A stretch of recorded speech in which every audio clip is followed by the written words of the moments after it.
Welcome to Golden Black Live. This is our Friday, February 3rd edition. Mike Steele's birthday today, man. How good is that? I mean, and these are our guests. You got Mike Steele and Dick Satterfield, living legends on Purdue basketball, at least in their own minds, I know. And of course, Mike Steele and Dick played together for Fred Schaus back in the day. Mike, a year younger than Dick, but Dick, one of the great first of the great walk-ons, of course, came on and did a great job for Purdue. Both these gentlemen, part of Purdue's 1974 NIT team. Mike Steele has coached. He's lived and breathed basketball a long time, and now living in North Carolina. Dick, during the winter months in the Cincinnati area, but I think he's down south today. So that's a good thing as well. But guys, it's a privilege for me because there's nobody I like to talk basketball with more than you two. But I'm still getting used to this number one in the country thing. And like every time you turn on ESPN or Big Ten Network, they say number one Purdue. I mean, Dick, I'll start with you. This is the understatement of the day, but this is a really, really good basketball team. Sure is, Alan. I remember talking last year, and I didn't think we'd see a team better than last year's. Yeah. But Steele and I talk a lot, and this team is better. It may not have quite as much talent. We certainly don't have Jaden Ivey, but we didn't have the Zach Edey that we had last year. And I was talking to Roosevelt Barnes earlier. I think if Braden Smith had been around, Swanigan's team might have won a national championship, and you know, the team on 18 might have won one because he's as good as point guard as we've had since Parkinson. 9 assists and no turnovers last night. And you guys know good guard play. I was going to say, and you know what, I keep forgetting when I say he's the best point guard ever. That's Bruce Parkinson. Would be hard to do, but he is certainly as good as anyone since then. And Mike, you've coached, and if you were sitting on the sidelines talking to Micah Shrewsbury yesterday or prepping for Purdue, what the heck would you do to try to defend this? I hate to use this term loosely, but it seems like a juggernaut right now in the Boilermakers. Yeah, you know, Sat and I do talk. We talk during the basketball season almost every day, and yeah. We're pretty close with Coach Painter, and I thought Tewksbury said it. He starts off last night. He said, "This quick. This is the best team in the country. This is the best player in the country, and this is the best coach in the country." Any other question? I mean, and Sat and I were talking like you got to pick your poison, and you know, I think after watching the Michigan State games, if you're the Penn State coach, you go, well, we can't just let the ball go into Edey because he scored basically 80 points against Michigan State. So let's not do that. And so we got to you got to double someplace, and you can't leave Lawyer, and Smith can shoot. So you got to take a shot on those other guys. And I think the only thing that he probably should have done after Gillis hit 3 in a row in about 30 seconds, I think he should have called a timeout and said, we're going to go ahead and guard him. And we'll yeah. Yeah. Like this is, and I've told Matt this a bunch of times, this is the most fun watching any team play that I've had because they're so incredibly selfish. I mean, there isn't one person that is looking for their shot first. They pass up shots to get a better guy's shot. They feed the post like every time down the floor. And what we didn't do last year, we didn't guard like this. I mean, we guarding as good as anybody in the country. Yeah, it's Steely, pretty simple. Go ahead, Alan. I sent a text to Matt after the game last night. We were texting back and forth, and I thought that the play that just exemplified the entire season was in the second half. We're up 20 points. Game's over. Yeah. They get a breakaway, and Ethan Morton runs full speed down there and blocks a shot. No, it was.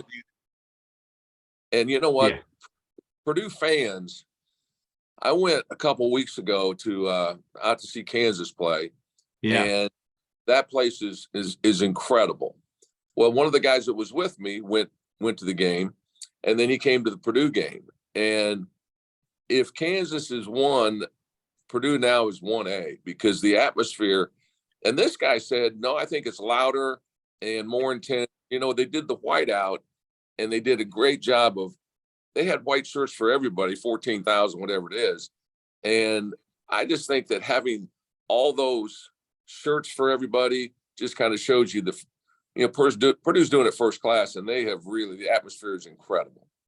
It is incredible. You know, even on Wednesday night's game against Penn State, 6:30 start, which is a little early, just because people getting there from work, and it was full at the tip. And that was very, very impressive to me. I mean, you know, they're coming because you're ranked number one. I get that. But the fact they were there, and the students on Wednesday night also, you know, there were 80-90% of them there a half hour before tip. And that is an environment that's unbelievable. Alan, just to put things in perspective, I went to the bookstore, and I've got 3 grandkids, and I got them all a t-shirt, and I got another t-shirt, something for Drew, and then I got something else, and I went up, and the girl said, that'll be $420. $420, and she said, we're number one in the country. Yeah. Okay, yeah, I get it. No, it was every place was just electric. And I don't think it's just because we're number one. I think people that are fans and know basketball a little bit realize how hard the guys are playing and how unselfish they are. Yeah. Both of you guys were consummate role players, had to find ways to contribute. You both did in big moments. Of course, Mike, your moment early on in your career, other moments, but certainly the NIT championship. And that team, I would say, even though I know that's been a few years ago, the 73-74 team, one of the funnest teams to watch, because you guys were relatively selfless. Now, you can't be totally selfless when you got Frank Kendrick on your team, but you love Frank. This was led by a guy named Bruce Parkinson, really good. But let's talk about that guard play, because Braden Smith has been, off the chain, doesn't seem to care whether he scores, doesn't care at all, really. Maybe he needs to score a little bit more. Fletcher Lawyer also just lets the game come to him, doesn't force things. But talk about that and what you guys think you'll see. What will other teams, what can they do to make things tough? Is it going to be athletic trapping, three-quarter court presses? What do you guys see? And Dick, I'll start with you. Well, they're both really good. And Lawyer reminds me of an Echuan Moore. He's better shooter than Echuan, but he's really crafty like Echuan. Yeah. I think if there's one worry I have about this team, it's big, long, athletic guards, strong guys that kind of bully the guys a little bit. Obviously, Rutgers is that way. Yeah. I watch teams like Alabama, UCLA. I think those teams could cause us trouble, but on the other hand, they don't have anybody that can guard Zach Edey. Yeah, I think you're right. And those guys, you can kind of one hand, I think, how many times Purdue's turned the ball over this year under pressure. Maryland caused them some problems early in that game, I thought a little bit, certainly Rutgers. But Micah, how do you see it from a guard standpoint, and what does Purdue have to do just to keep itself above water under pressure? Well, I agree with you in that, we had a kid when I was at DePaul named Phil Wendell. Yeah. That from day one, Prester Award winner, right? Yep. Prester Award winner, but day one he was fearless, and if he beat guys, he punished them. He ended up, if he beat them, we were going to score a basket. And I think that Smith is easily, when I think he struggled against Maryland because I think he was tired. We played a games, but I think that when he gets by guys, he could take a couple more dribbles and make a play, especially when you have Edey at the other end. But I know all of us, like Sat and I, would be like, well, we're up 10, but they're going to press us. Not only do I not worry about them pressing us, but our guys, those two guards are great free throw shooters. And so when you get a lead and they got to foul the guy with the ball, and they can leave Edey in the game because he's such a good free throw shooter. So I'm not concerned with it like I have been in the past. Well, the other thing I think you got to point out, we're talking about guards and we're talking about Smith and Lawyer, But let's not forget about Jenkins and Newman. Yeah. Morton kind of plays a quasi guard too. So we got really good depth there too. No, and yeah. when I saw practice the first time, I didn't know really Jenkins if he was going to fit in. You know, he's been in a lot of different places, and sometimes that just doesn't work. But those other guys have embraced him, and you can see they just like he's just one of the guys. And the more you watch Morton play, I mean, he's 6'7", he can guard, he's smart, he doesn't make silly fouls, he doesn't give up shooting fouls, we don't foul guys as much. When you look at a stat that wants to astound you, look at the stat of how many free throws we've attempted and made. We've made more free throws than our opponents have shot. And the great Indiana teams, the great Duke teams, that's been a trademark. If you can make more than the other team shoot, you're going to win a bunch of games. Yeah. David Jenkins Jr. Is really, I was so impressive after his big performance against Michigan State. There's 11 points. You know, again, last night, he just comes out and plays. And you guys know it in terms of that basketball mentality. He's got a Vinnie Johnson scores mentality. I get that. But doesn't seem to phase him any, that he just comes in and you're right. I agree with both you guys. I thought that fatigue was an issue because Smith can't. It's not because maybe not because he's played so many games. It's just how hard he plays in that game. He is running constantly. And I think that's where I do think Jenkins has, and I'm interested in your opinion, Jenkins has developed more into the ability to handle the basketball, play the quasi point guard position, maybe more than Matt expected coming in. But how do you guys view that? Because I do think that in the NCAA tournament with everything else, I'd like to keep Braden Smith at 30 minutes, 29 minutes if you can, and have Jenkins roll in there. How do you guys view that? Dick, I'll start with you. Yeah, I think I agree with that. You know, he's really strong, plays good defense. He's got a scorer's mentality, but he's kind of set that aside. But, you know, I'm going to just broaden it a second. If you think about the bench play, the last 3 games, you know, we get 20 some points at Michigan, and we get 20 some points at Michigan State, and we almost got 40. And the other kid who I love, and he is going to be an unbelievable player, is Trey Kaufman-Renn. Yeah. And talk about a kid that's made, you know, all these kids, Brandon Newman, all these kids making big sacrifices. But boy, they are figuring out their roles. But Jenkins is a key guy. Yeah. Mike, you know, in your coaching days, it's a challenge to keep, especially when you have talent. And I think it's a challenge for Matt. I could just see Kaufman-Renn's body language change. Not that it was bad, but in the last 3 or 4 games when he's really contributed, even last night he contributed. He didn't play that much, but he did contribute. Talk about how you do that from a coach's standpoint and how you balance that, because, you know, you got 9 guys there that are all could be playing 30 minutes at any other school in the Big Ten, pretty much. How do you balance that and keep them all happy? Or is it just winning? Is that what does it? Oh no, that certainly helps. And Matt is a really good communicator. I mean, he talks to these kids, and he says on an interview, he said, you know, the Jenkins kid is used to scoring, and he comes in 3 for 3, and the next game he hardly plays any. And he goes, you know, you got to talk to guys and explain like the big picture, and whether they believe it or not, when you're winning, they have to go with it. I mean, they have to. And I'm big on watching guys on the bench. And I'm telling you, when Gillis was making those shots, everybody on the bench was just as excited. I used to tell guys that if you're as excited when you throw the ball and a guy scores as you are when you score, then you're a pretty good teammate. Yeah. And that's, our guys have that. They get it. Yeah. One thing we've noticed about Morton, you know, and I find interesting because it's almost a hockey analogy. You know, in hockey, they'll give an assist, pass to pass to pass. He has, I don't have any data to support this, but I think Morton makes more great passes that lead to an assist for somebody else from his position. He has produced really good at feeding the post in general, but Morton really helps that. That's another role that he plays. And, you know, and then go ahead. You're 100. I hate it when you're right. It doesn't happen very. I know, it's so rare.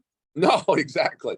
But he's so good at getting the ball on the point, have it go from the wing to him, and he immediately passes it to a guy that has a better shot, whether it's to Smith or Lawyer or Newman or whoever. And most guys hang on to it a little bit, seeing if they can get theirs before they give it to somebody else. Yeah. And Moore is the best on the team, best you can't find anybody that does it better than getting it to the next guy and scoring a basket or leading to a feed to Edie.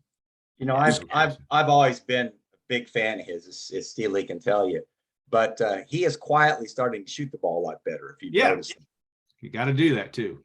Yeah, because that's right now. That's the guy that I would, if I'm going to let somebody beat me, he's the guy. But now he's last 3 or 4 games, I think he shot close to 50% from three. So that really limits their options. No, and he hit 40% last year. Go ahead, Mike. Yeah. No, you got to not guard first and not guard him.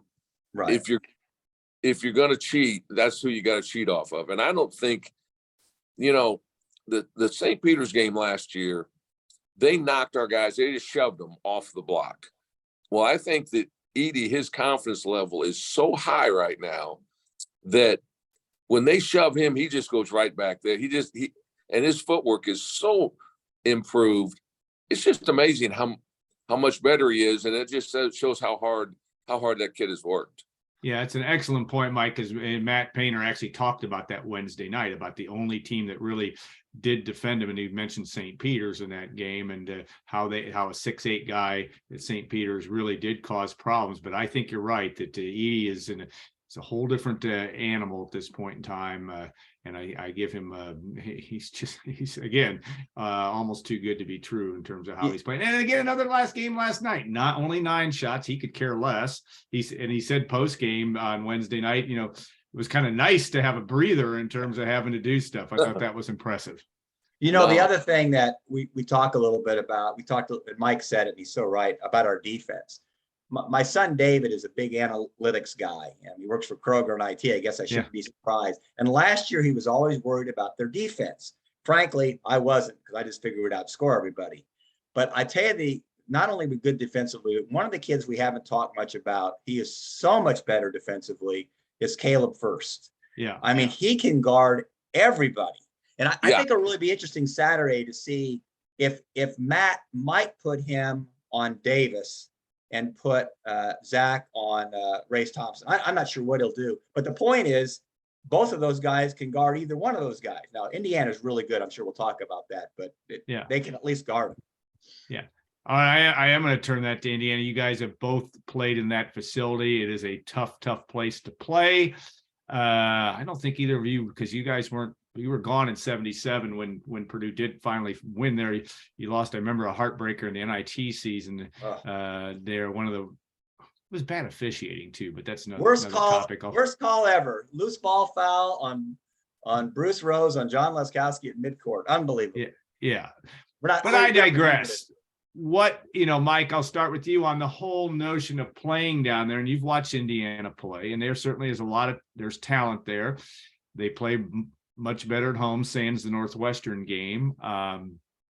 They didn't play very well in the second half, certainly against Maryland. But what do you see? What does Purdue just have to stay the course and hope that the Hall of Calls also plays levels out relatively? Is that how do you view that? I think that this team is much more mature than they should be, as young as they are. And I think if I was coaching, I think that I would really emphasize, you don't have to do anything special against Indiana. You don't have to do, if we would have lost to Penn State and beat Indiana, you're 1-1 for the week. And as good as we've been playing, I would tell guys, you don't have to penetrate more. You don't have to do anything extra. Just do your job, do what you've been doing. And once the game starts, I don't know, Sat, you tell me, but I never thought Indiana, that the crowd, when the places were packed, I thought Illinois was tougher. I thought Minnesota was tougher. Iowa, they were right on you. Of course, this is back when it was an older place. Mm-hmm. But I never thought that Indiana had, I never thought their fans really were that loud. That's just me. Yeah. Well, it'll be electric down there because it's Yeah. a game that Indiana really wants to win, and they've got some real talent. I mean, Trace Jackson Davis, boy, he's really been playing well. I know the one guard, Hood Shafino, didn't shoot well against Maryland, but he's been really good. Yeah, he's good. You know, Galloway, I think, has really improved, and Mike Woodson clearly knows what he's doing. But I've always thought that what made Indiana so tough when we played there was Scott May, Quinn Buckner, Bobby Wilkerson, Yeah. Kim Benson, John Luskowski, Tom Abernathy. How about that? And Steve Green. How about that? Pretty good starting lineup right there. No, you're right. And I think that the physicality of it, I think that it'll be tougher for us, and I might be wrong, but I think the Maryland game at Maryland will be a tougher game for us than Indiana. And we could lose both of them, we could win both of them. I mean, Sat and I have said when Matt told me he was going to start 2 freshman guards, I said, well, we'll be good. We could be good at home if they're good, but boy, we'll have trouble beating anybody on the road. And that's why I'm in the insurance business and he's still coaching. No, but those kids have been, and they don't seem, I've not seen one time this year where I thought they were rattled, where I thought the situation rattled them, or we weren't shooting the ball good. They're just kind of ballers. They just want to play. I mean, they love playing, and that's really neat. What's really interesting is up until the last 2 games at home, we played better on the road in the Big Ten. Yeah, it's crazy. You know what, though, Sat, too? I think part of it, and it's because of the kind of kids we've gotten that Matt's recruited. But, I watched Kentucky play, and I wonder if they're playing for Kentucky or if they're playing for each other or they're playing for trying to get in the NBA. And, I think that's a lot of teams. I think that's most of the teams. But I think our team this year is focused on playing like if you were at the co-rec and if you get beat, you can't play for another 45 minutes. Our guys just want to play. Yeah. It's a very, very true thing. All right, guys, this could be a weekly show, but I can't afford you, either one of you. So that's part of the problem, but we appreciate your time very much. Dick, you had something you wanted to say. Alan, I want to just do a shout out to Brian Newberg. I've met Brian a couple times, but I just love reading his stuff. Got a good replacement in Mike Carmen, but Brian, we wish you all the best and speedy recovery. Hey, thanks so much. Yeah, no doubt. It's a big challenge for him to be sitting on the sidelines for this period of time. But if anybody's going to get back quickly, it'll be Brian. But appreciate the sentiment. A great shout out to Rob Hummel and Brandon Godden on the broadcast in the second half Wednesday night. Was humbling, to be sure. And we passed it along to Brian's wife, Amy, who showed it to Brian, and he was quite touched by that. As much as a Jersey guy can be touched, he doesn't. He's about as stoic as you can get. But God love him. He's the best. He's the best there is at what he does, and he's also the best person you'll ever find. Guys, thanks so much. It's a privilege to spend a little time talking hoops. We'll do this again. I think we got to start. I got to get with my trademark attorney. I think Sat and Steele or Steele and Sat or something has got there. Maybe T-shirts. I don't know. NIL. You guys want any NIL money on the back end? Maybe we can work that out. Well, let me tell you real quick on the NIL money. I told Painter, I said, if I was playing, I wasn't very good, but I got a gift of gab, and I said, I think I'd have got 2-for-1 pitchers at Lums. Lums. And Matt said, Steele, every night was 2-for-1 pitchers at Lums. Well, I forgot. Oh, that one is digging deep. I think there's been 2 structures mowed down since Lums was there on the levee. Of course, Jerry O'Brien, a guy you both know. Now, we love the Triple X, a sponsor. Don't get me wrong here. Don't get me wrong. But you guys all know Jerry's spot at 9 Irish Brothers too. Kind of is in that tradition of those establishments back on down at the levee. Hey guys, thanks so much, and we enjoyed it very much. And we'll be back for segment 2. I don't know how we're going to follow this up, but we got Chad Brown joining us and Tom Dienhart as well. A little football recruiting to talk as well. And stay tuned. In 2 minutes, we'll be back for the next segment of Gold and Black Live. All right, see you, Zach.